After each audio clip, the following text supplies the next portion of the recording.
to freedom. برای آزادی. Hello everybody. سلام به همگی. پریا خواص هستم. I hope you're doing well. امیدوارم که حالتون خوب باشه. تو این جلسه از IELTS we're going to talk about art.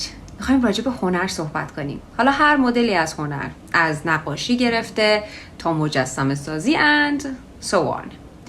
So, without any further ado, let's start.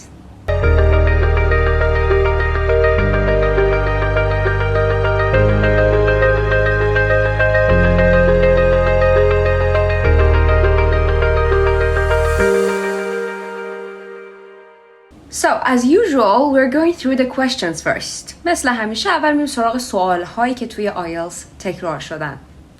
برای مبحث art منظورم هست. The first question is, describe a piece of art that you like. یک اثر هنری رو که دوستش داری توصیفش کن. You should say, first of all, what piece of art it is. اولش باید بگی که اصلا چه اثر هنری هست. برای اینکه به این سوال جواب بدی, you need to know the types of art. Different types of art.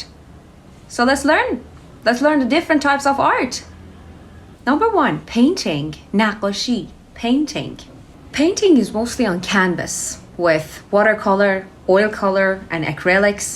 نقاشی معمولا روی قابه. حالا watercolor آب رنگ، oil color رنگ روغن یا acrylics همون رنگ اکریلیک خودمون. There is also another way of painting which is on the wall or ceiling. یه مدل دیگه هم نقاشی هست روی در و دیوار و سقف و ایناست که بهش میگیم fresco یا mural. یه حالا کلمه دیگه هم میتونین استفاده کنین، mural. اینا میشه نقاشی روی سقف و دیوار، ceiling and the wall.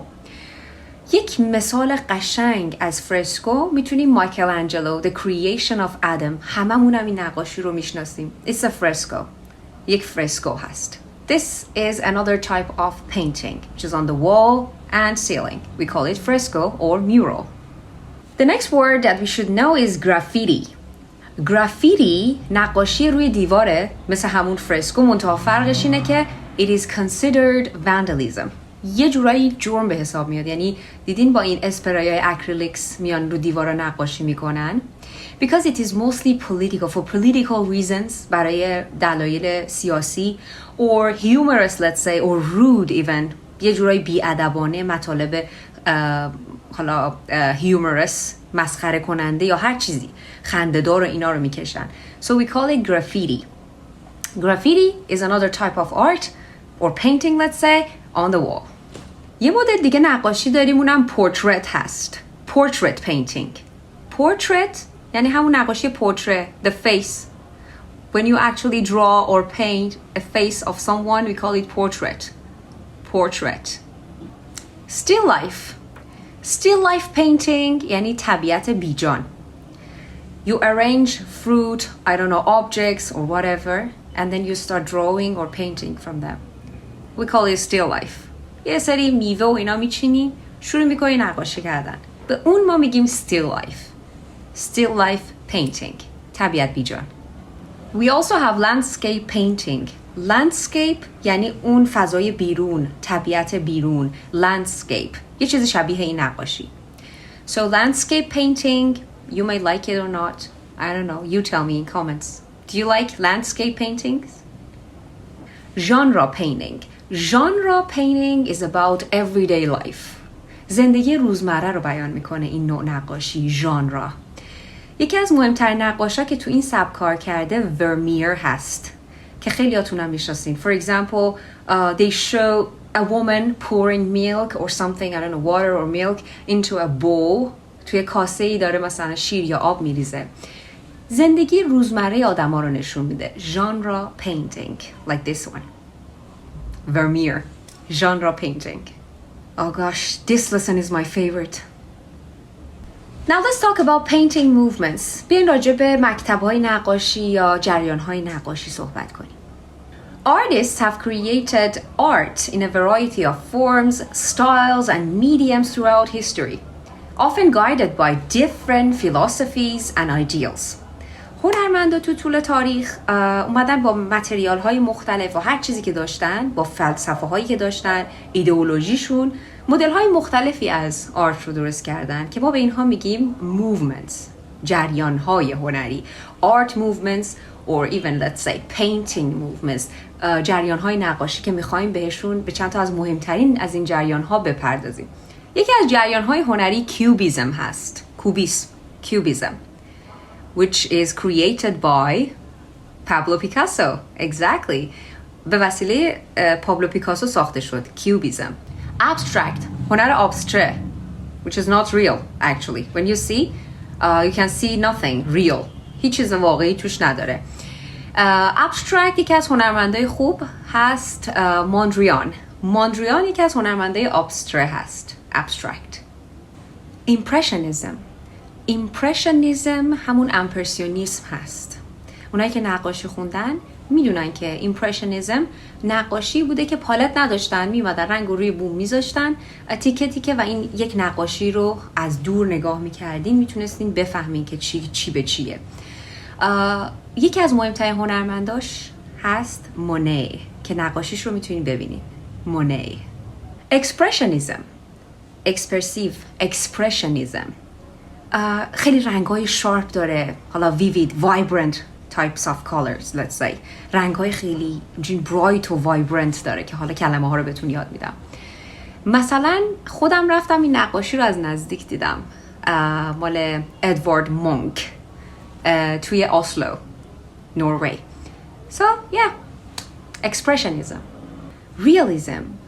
Realism یعنی رئالیسم، یعنی واقع گرایی. یکی از نقاشی مهم این موومنت یا این جریان هنری نقاشی هست دومیر. این هم یکی از نقاشیش. سورئالیسم همون سورئالیسم یا خواب نما بودن نقاشی هایی که یه حالت از رو خوابشون کشیدن، واقعی هست ولی واقعی نیست. سورئالیسم.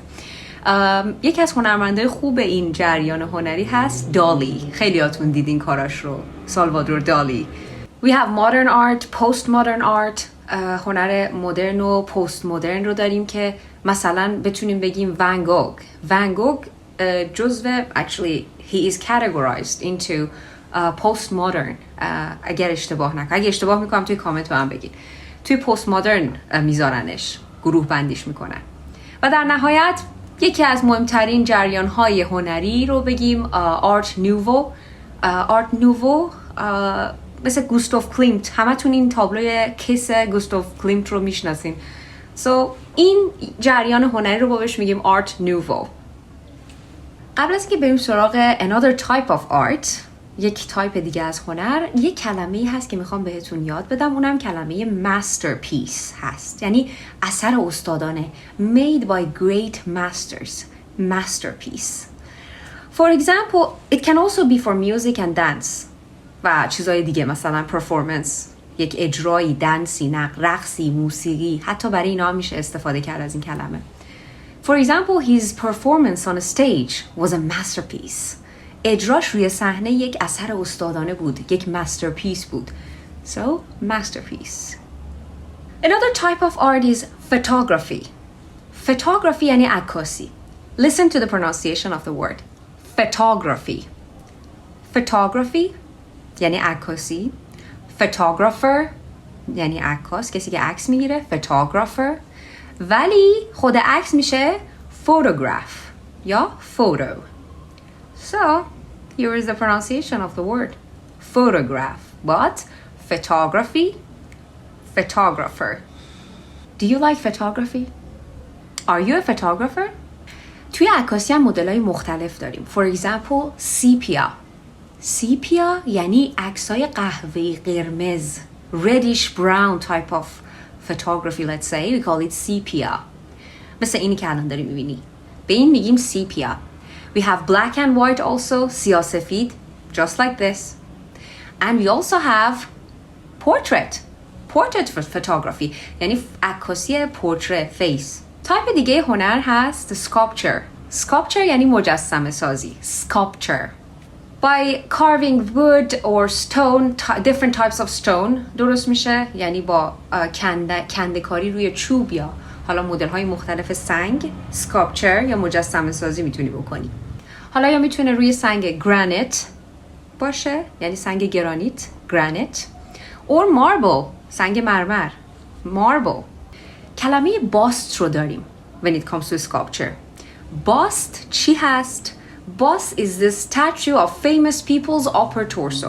یعنی از شونه به سر مال افراد معروف رو دیدین میسازن مجسمه‌شون رو، به اونا میگیم bust. مثلا a bust of Mozart، یعنی مجسمه موزارت تو از شونه به بالا. a marble bust، یک مجسمه مرمر از شونه به بالا. bust. یک تایپ دیگه از هنر هست calligraphy. calligraphy یعنی خطاطی.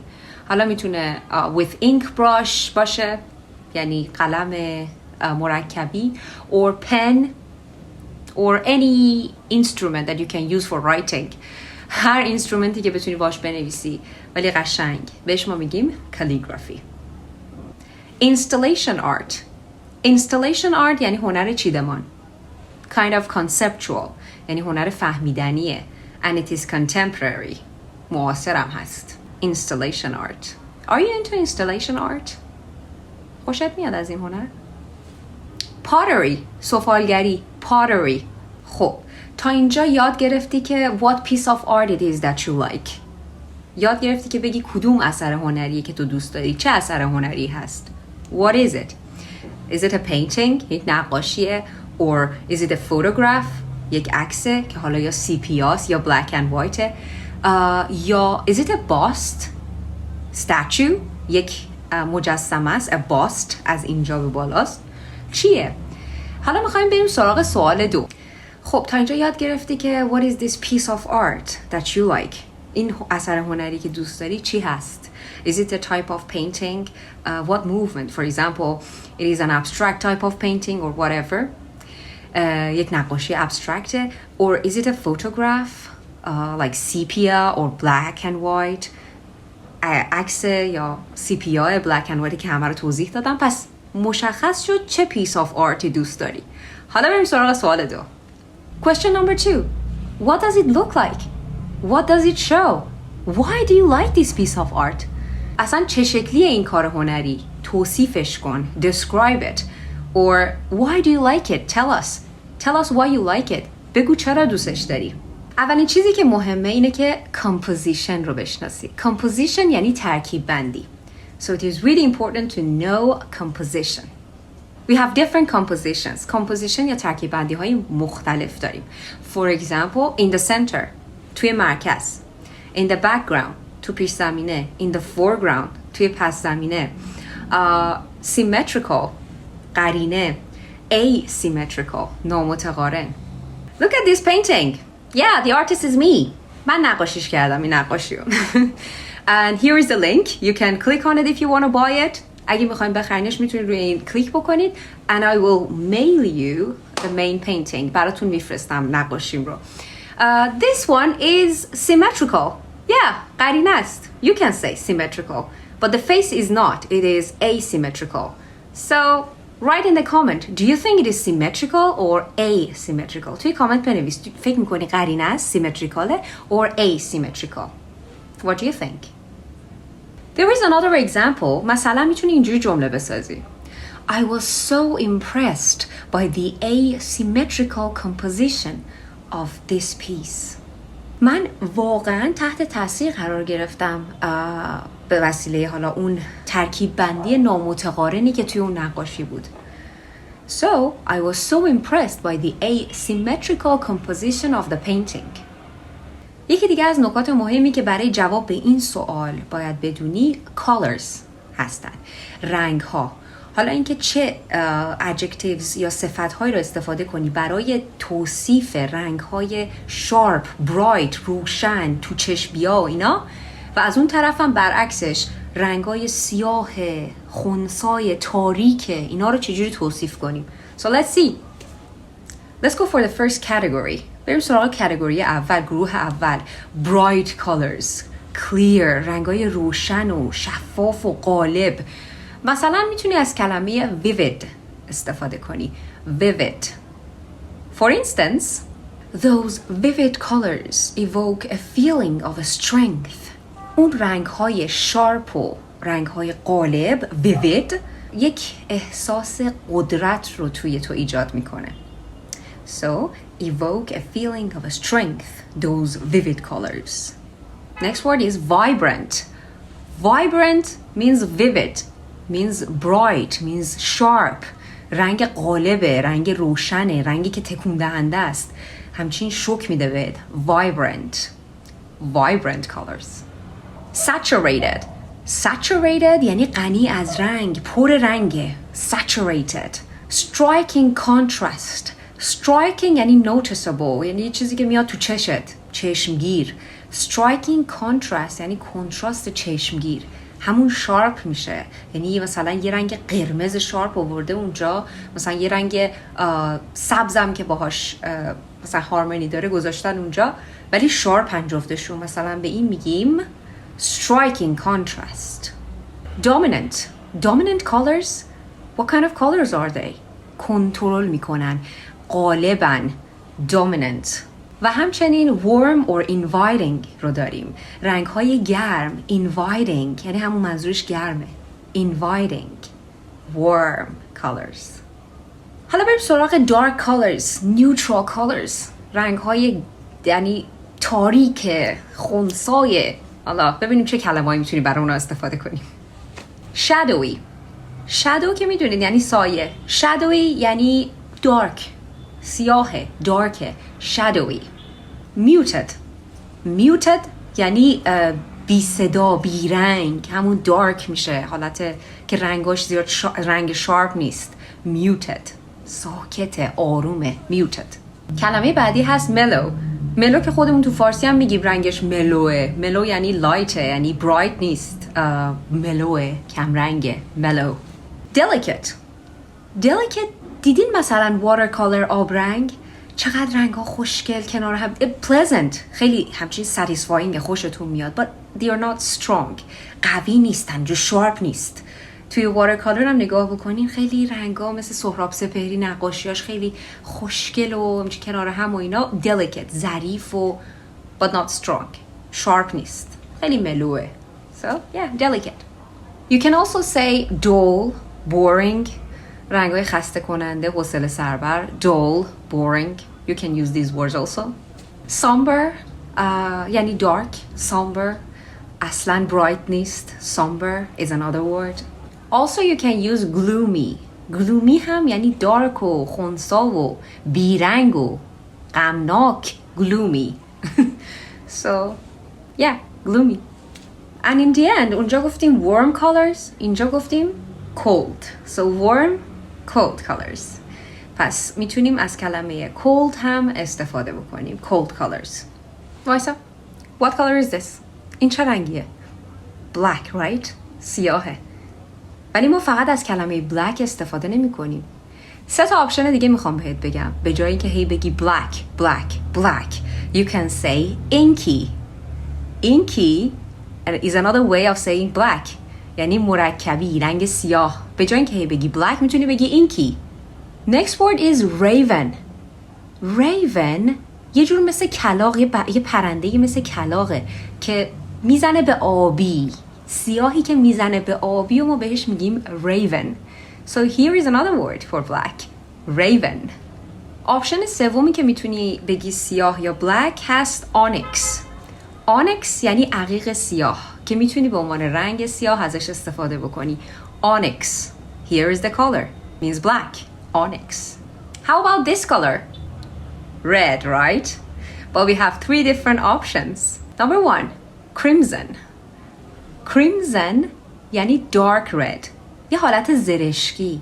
بهش ما میگیم crimson. Crimson. Number 2, scarlet. Scarlet is bright red. رنگ قرمز روشن خیلی خوشگلی هست. ما بهش میگیم scarlet. Scarlet. Ruby. Ruby سنگ یاقوت. رنگ یاقوت دیدین چه قرمز زیبایی. ما به اون میگیم ruby. Ruby is another word for red. And this color, of course, it is blue, right? آبیه. But we have 3 different options for blue also. 3 تا option دیگه داریم برای آبی. The first one is sapphire. Sapphire یعنی یاقوت کبود. دیدین چه آبی خوشگلیه. It's dark a bit. So sapphire means blue. Next one, denim. Denim مثلا مثل blue jeans. اون رنگ آبی جین رو ما بهش میگیم denim. Another word for blue. Now dark blue, navy. Navy یعنی سرمه‌ای. Navy. Here is the last word for blue. Navy. پینو خانم. What color is پینو خانم? پینو خانم چه رنگیه؟ White. Yay! White. But we have different options to describe پینو. 3 تا آپشن دیگه داریم برای اینکه پینو رو describe کنیم که انقدر گوگولی و سفید. Actually, پینو خانم has 2 sides. Before and after taking a shower. قبل و بعد از حموم رفتن. قبل از حموم رفتن she is off white. Off white یعنی it's somehow like gray. نه توسی نیست ولی سفیده. من که یه ذره خب به هر حال کثیف شده. But after taking a shower she's pearl. مرواریدیه. انقدر سفیده که تو چشم میاد. So pearl. pearl یعنی صدفی هم میتونیم بگیم. مثلا سفید صدفی هستش. pearl. و در نهایت cream. Like white but شیری. cream. Now look at this color. Yellow. زرد. به جای زرد چه کلمه‌ای میتونیم بگیم؟ canary. canary یعنی قناری. زرد قناری. canary. amber. amber زرد کهرباییه. amber. buttery. buttery is like butter. رنگ کره‌ای. buttery. You can say instead of yellow you can say buttery. Now this color. brown, right? قهوه‌ایه. Instead of brown you can say cinnamon. cinnamon یعنی دارچین. رنگ دارچینی. cinnamon means brown. Another word for brown is ochre. رنگ اوکر یعنی زرد اوکر. یه جور به زرد میزنه ولی قهوه‌ایه. ochre. ochre. khaki. khaki همون خاکیه. It's like greenish type of brown like army. دیدین تو ارتش لباسای ارتشی یه قهوه‌ای سبزه. ما به اون میگیم khaki. و در نهایت این رنگ green. Yeah. Well, we have different types of green. Not just green. اولین چیزی که به ذهن هممون میاد بحث سبز که میاد وسط رنگ emerald هست. emerald سنگ زمرد سبزه. زمرد سبز ما بهش میگیم emerald. پس emerald is another type of green. emerald. Next one is jade. jade یعنی یشمی. یشم. jade. And then finally we have olive. olive یعنی زیتون. پس رنگ olive یعنی زیتونی. olive. I think it is considered pistachio type of color. Now I will teach you some words that can help you depict a piece of art. بهتون یه سری کلمه های یوزفول یا کاربردی یاد میدم که بتونید با اونا یک اثر هنری رو توصیف کنید. Sophisticated. Sophisticated means very well designed. Very advanced. خبره، ماهر. حالا هم میتونه piece of art باشه. A sophisticated piece of art. Or a sophisticated artist. یک هنرمند خبره یا ماهر باشه. So, sophisticated. خبره، ماهر. یه نکته مهم که قبلا توی ویدیوهای دیگه هم گفتم کانال پیتریان من هست. میتونید جوین بشین و هندبوک این ویدیو رو هم همزمان با اینکه ویدیو رو میبینین داشته باشین که به یادگیریتون بیشتر کمک میکنه. مثلا الان یک جمله از خود هندبوکی که نوشتم براتون میخونم برای sophisticated. For example, Michelangelo was a sophisticated artist whose masterpieces attract millions of tourists from all around the world.